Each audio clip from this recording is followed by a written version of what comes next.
प्रत्येक गोष्ट माझ्या बरोबरच का चुकीची घडते? मी असं काय केले जेणेकरून लोक माझ्याशी वाईट वागतात? माझंच नशीब फुटकं आहे का? बऱ्याचदा आपल्या मनात असे प्रश्न येऊ शकतात. तर सातत्याने तुमच्या मनात असे प्रश्न येत असतील, तर कुठे ना कुठे तुम्ही पीडित मानसिकता किंवा व्हिक्टिम मेंटॅलिटी हे झेलत आहात. आता व्हिक्टिम मेंटॅलिटी म्हणजे पीडित मानसिकता, याचा अर्थ काय?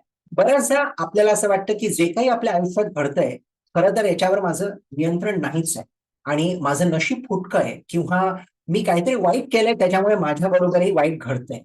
आणि अशी मानसिकता जी असते, हा एक प्रकारचा रोग आहे, ज्याच्यामुळे आपल्याला आत्मविश्वासाने वावरता येत नाही, आयुष्यात पुढाकार घेता येत नाही आणि बऱ्याचदा अपयश आपल्याला झेलावं लागतं. तर ही जी पीडित मानसिकता आहे, याच्यातनं बाहेर कसं पडता येईल, हाच आजचा आपला विषय. तर यामध्ये जाणून घेऊया की पीडित मानसिकता किंवा काही वेळेस याला बळी मानसिकता असं देखील म्हणतात, कारण आपल्याला असं वाटतं की नेहमी आपला बळी दिला जातोय. तर सर्वप्रथम आपण काय करू शकतो? या पीडित मानसिकतेतनं जर आपल्याला बाहेर पडायचं असेल, तर सर्वप्रथम आपल्याला सुरुवात करावी लागेल, ती आहे आत्मजागरूकता. आता आत्मजागरूकता म्हणजे काय? बऱ्याचदा आपल्याला या गोष्टीचा लवलेशच नसतो, की आपल्याला पीडित मानसिकता जाणवते. कारण आपल्याला असं वाटतं, की जे काही मला वाटतंय ते अत्यंत बरोबर आहे आणि याच्या पलीकडचं सत्य नाहीच आहे. आणि कधी-कधी असंही होतं, की आपण पीडित मानसिकतेतनं जात असतो आणि तशा वेळेस आपल्या अवती जी मंडळी असतात, कदाचित आपल्या कुटुंबियांच्या बद्दल असेल किंवा आपले मित्रमंडळी असतील, त्यांनाही असं वाटतं, की आपल्याबरोबर खूप वाईट होतंय आणि मग सगळेच आपण आपसात मिळून ठरवतो, की हो, मीच कमनशिबी आहे किंवा माझाच बळी दिला जातोय आणि त्याच्यामुळे ही मानसिकता अजून वाढते आणि कमी होत नाही. तर सर्वप्रथम आत्मजागरूकता खूप महत्वाची. त्यामुळे तुमच्या मनात जर सातत्याने असे नकारात्मक विचार येत असतील, जिथे तुम्हाला वाटतं, की माझं नशीब चांगलं नाहीये किंवा लोक माझ्याशी नेहमी वाईटच वागतात किंवा मी किती जरी प्रयत्न केला तरी चांगलं होऊच शकत नाही. तर मग आपल्या विचारांकडे लक्षपूर्वक बघायला शिका. आणि ते जर तुम्हाला कळलं, की कुठे ना कुठे मी स्वतःलाच दोष देतोय किंवा माझ्या नशिबाला दोष देतोय किंवा अशा नकारात्मक गोष्टी मला वारंवार सुचतायत, तर याचा अर्थ असा आहे, की कुठे ना कुठे तुम्ही पीडित मानसिकतेचे रोगी आहात. आता रोगी आहात म्हणजे काय? हा एक घातक रोग आहे असं मुळीच नाही. पण ह्याला आपण रोग याच्यासाठी म्हणतो कारण ह्याच्यातनं जर आपल्याला बाहेर नाही पडता आलं, तर काळांतराने आपली ही जी विचारसरणी आहे, ती अशीच नकारात्मक बनत जाते. म्हणून आत्मजागरूकता अत्यंत महत्वाची. त्यानंतर दुसरी जी महत्वाची गोष्ट तुम्ही करू शकता, त्याला आपण म्हणू, की अशा गोष्टीवर लक्ष द्या, जी तुमच्या पूर्णतः नियंत्रणात आहे किंवा काही प्रमाणात तुम्ही त्याच्यावर प्रभाव पाडू शकता. आता हे नियंत्रण चक्र किंवा प्रभाव चक्र याचा अर्थ काय? तर बऱ्याचदा जेव्हा आपल्या आयुष्यात सभोवताली बऱ्याच गोष्टी घडतात, ज्या चुकीच्या आहेत किंवा वाईट आहेत तुमच्या दृष्टिकोनातनं किंवा तुम्हाला असं वाटतं, की तुम्हाला एखादी संधी तुमच्याकडनं हिरावून घेतली जाते, कोणत्याही अशा गोष्टी, तेव्हा नैसर्गिकरित्या आपण फक्त चुकीचा विचार करतो, नकारात्मक विचार करतो आणि मग आपण हे पाहतो, की मला काही करणं शक्य नाहीये.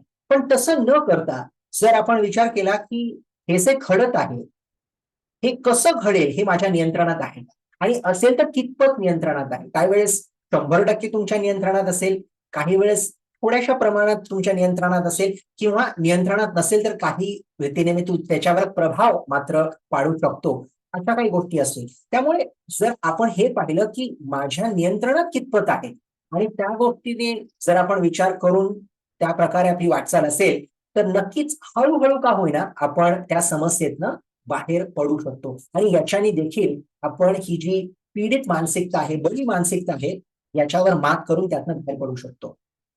तिसरी महत्वाची गोष्ट, समजा आपल्याला हे सगळं करून काहीही साध्य होत नसेल, जमत नसेल, मग अशा वेळेस काय करायचं? जिथे आपल्याला स्वतः सगळं करता येत नाहीये, तिथे इतरांचा आपण हातभार लावून घेऊ शकतो, इतरांकडनं मदत घेऊ शकतो. उदाहरणार्थ आपले जर मित्र असतील, कुटुंबीय असतील त्यांना सांगू शकतो, तुम्हाला जर कधी असं जाणवलं, की मी नकारात्मक बोलतोय किंवा इतरांना दोष देतोय किंवा नशिबाला दोष देतोय, तर मला त्वरित थांबवा.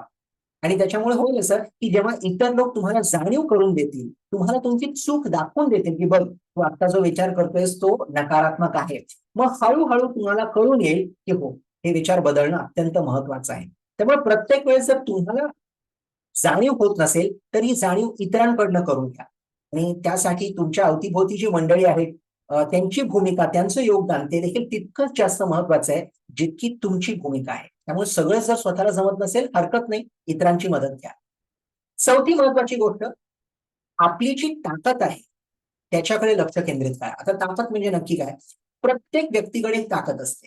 काही लोकांकडे कौशल्य असतं चांगलं बोलण्याचं, काही लोकांकडे चांगलं ऐकण्याचं, काही लोक स्वयंपाक चांगलं करतात, काही लोक कामात अगदी उस्ताद असतात. त्यामुळे आपण कोणत्या गोष्टीत चांगले आहोत, ही गोष्ट वारंवार स्वतःला आठवण करून देणं अत्यंत महत्वाचं आहे. बऱ्याचदा होतं असतं जेव्हा आपलं मानसिक खच्चीकरण झालेलं असतं, तेव्हा आपण नेहमी कोणत्या गोष्टी आपल्याला जमत नाहीत किंवा कोणत्या गोष्टीत आपल्याला सातत्याने अपयश पत्करावं लागतं, आपलं लक्ष तिथेच केंद्रित असतं आणि त्याच्यामुळे कुठे ना कुठे असं वाटतं आपल्याला, की माझ्या हातनं काहीच शक्य नाहीये किंवा पुन्हा एकदा माझं नशीब माझ्यासोबत नाहीये आणि अशामुळे आपलं जे आत्मविश्वास आहे ते डळमळीत होऊ शकतं. तसं न करता जर आपल्यात एखादी चांगली गोष्ट असेल आणि नक्कीच असेल, तर त्या गोष्टीकडे जास्त लक्ष केंद्रित करून सातत्याने ती जी ताकद आहे, ती ताकद तुम्ही अजून जास्त मोठी कशी बनवू शकाल, या गोष्टीकडे लक्ष केंद्रित करणं जास्त योग्य ठरेल. त्यामुळे असं करणं हे आपल्यासाठी खूप फलदायक आहे.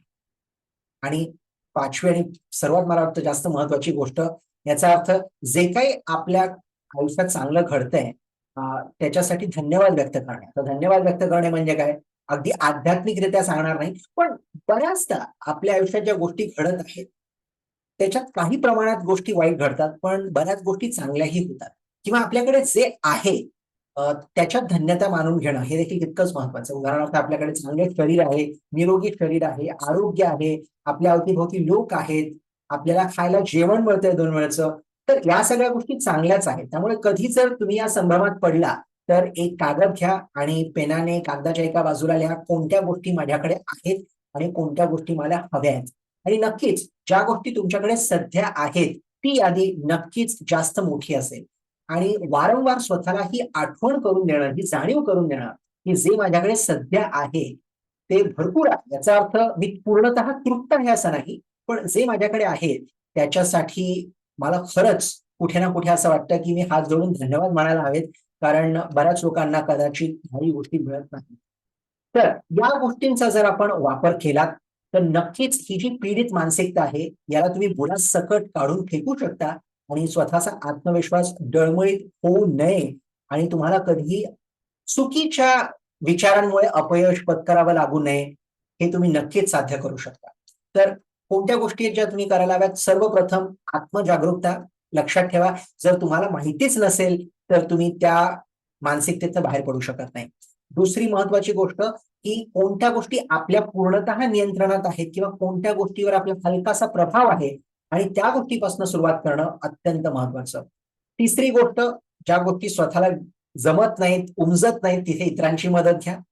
चौथी गोष्ट, आपल्या आतली जी ताकद आहे, सातत्याने स्वतःला त्याची जाणीव करून द्या. आणि 5वी आणि महत्वाची गोष्ट, ज्या गोष्टी आपल्याकडे आहेत, त्याबद्दल धन्यता व्यक्त करा, धन्यवाद म्हणायला शिका. जेणेकरून तुम्हाला कधीच नकारात्मकता पत्करावी लागणार नाही. जर या गोष्टी तुम्ही सातत्याने करत राहिलात, तर नक्कीच अ, ही जर मानसिकता तुम्हाला त्रास देत असेल, त्यातनं तुम्ही नक्कीच बाहेर पडू शकता आणि पीडित मानसिकता पूर्णतः नष्ट करू शकता, जेणेकरून तुमचा आत्मविश्वास नेहमीच चांगला राहील. माझं लक्षपूर्वक ऐकून घेतल्याबद्दल खूप खूप धन्यवाद. पुन्हा भेटूया लवकरच.